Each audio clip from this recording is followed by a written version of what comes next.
Welcome to Lava Lounge. I'm with reigning Ironman World Champion Craig Alexander. We're about a week out from the race, and we could probably talk about the race, but let's just kind of leave that alone. I'm sure you're going to talk enough about that. Yeah. But you do have a book that just came out. Yes. Yeah. As the Crow Flies.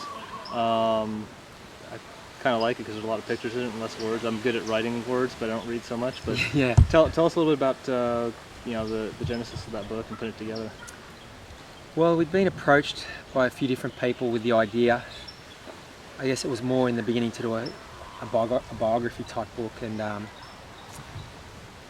to be honest, I just thought that sounded like a lot of work, and it's not really, I think, my thing I didn't really want to put into words my whole life story as such, and I also felt, hopefully there was still a few chapters to write, Sure. in terms of my career, but I did see the value in doing something, and also, Chrissy had released her book, and Maka had released his book, and from what I gather, they were pretty successful. People enjoyed them, so I thought, there was a market for something, and I have a mate who's a very good photographer, and the idea of a photographic journal or a photographic book got pitched, to document a 12-month period, and it kind of made sense because I thought logistically it would be easy to pull off. Paul, who's the photographer, lives around the corner from where we live in Sydney. We had it pretty down pat. He would look at our schedule for the next 2 or 3 weeks and say, these are all the things I want to shoot. He made a few trips to the US. He came over to shoot Vegas and Kona last year. Yep.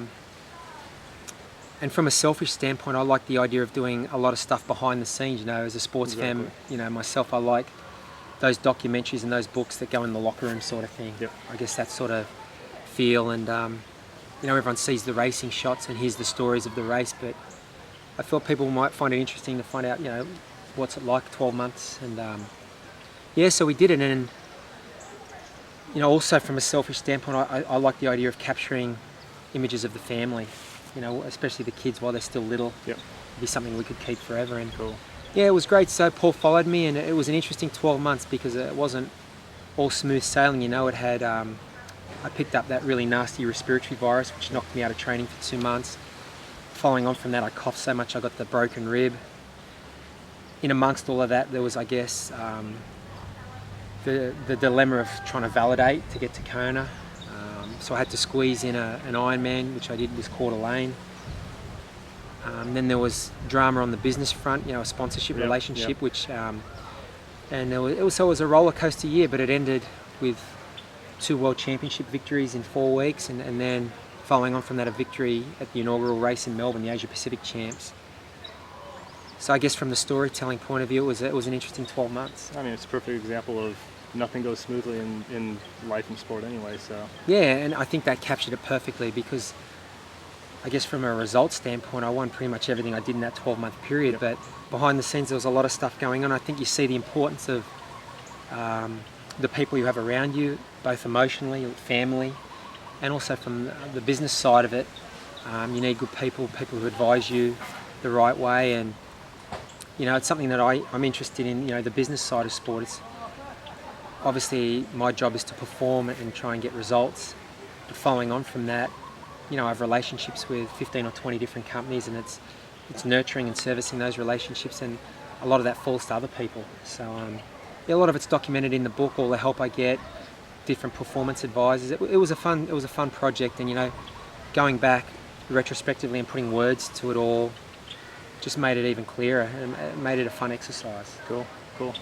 And then just kind of think about this weekend. Pretty much status quo from the way it was last year. Less drama. Pretty psyched coming in for a race on the weekend. I am. I think I'd always thought in my head from early in my career I'd only race here 5 times, and last year was the 5th time. But immediately after the race, in my gut, I felt I'd come back. I didn't feel that was the end for me here. Yeah. It was a great race for me last year, and I think winning it a different way after what happened in 2010. 2010 hurt me a lot. Sure. Personally, but I think it was probably the best thing that happened because it made me become a better athlete, I think. And I think the greatest asset you can have as an athlete is versatility, not just be one-dimensional in the way you can win races. And in the past, it had been enough to swim in the first 5 or 10 guys, mark the main rivals on the bike, and then wait for the marathon. And you know, I think Macca changed the dynamics in 2010. And it's the evolution in all sports. Things change. You have to up your game. I think if you're a fan of sports, you see it in all sports. Sure. And it was an exciting challenge. I worked on the bike, but it was more just a mental shift. I decided to be more aggressive on the bike and not just wait.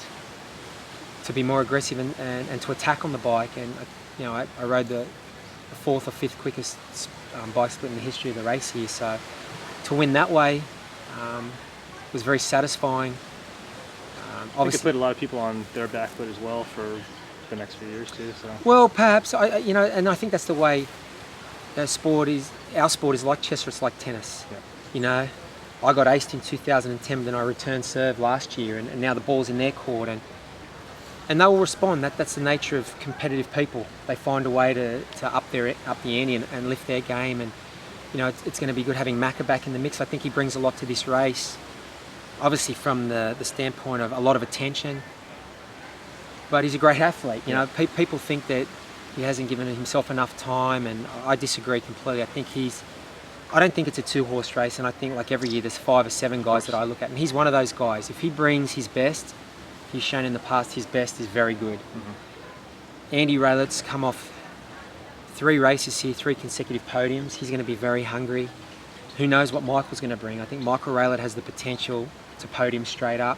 I think Marino's a guy who had a career best finish here 2 years ago. Faltered a little last year, but had a great race in Frankfurt this year, and I've seen him. He looks great this year. And there's just so many guys. Pete Jacobs. I mean, I think Andy Potts had a great race in Vegas, and I think he's focused more on this year.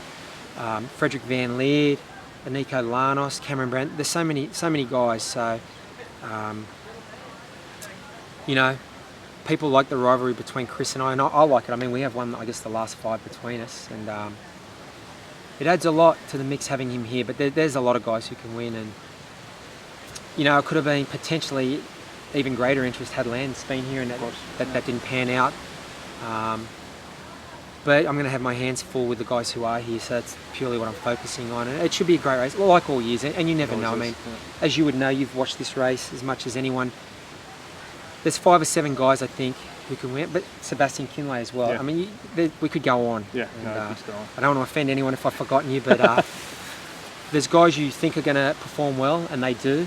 Some of the guys you think are going to perform well don't. And then there's other guys who have great races. So I think for me, the main thing this week is really just relaxing and focusing on the things that will lead to a great performance for me. And it's sport, you can't win every time.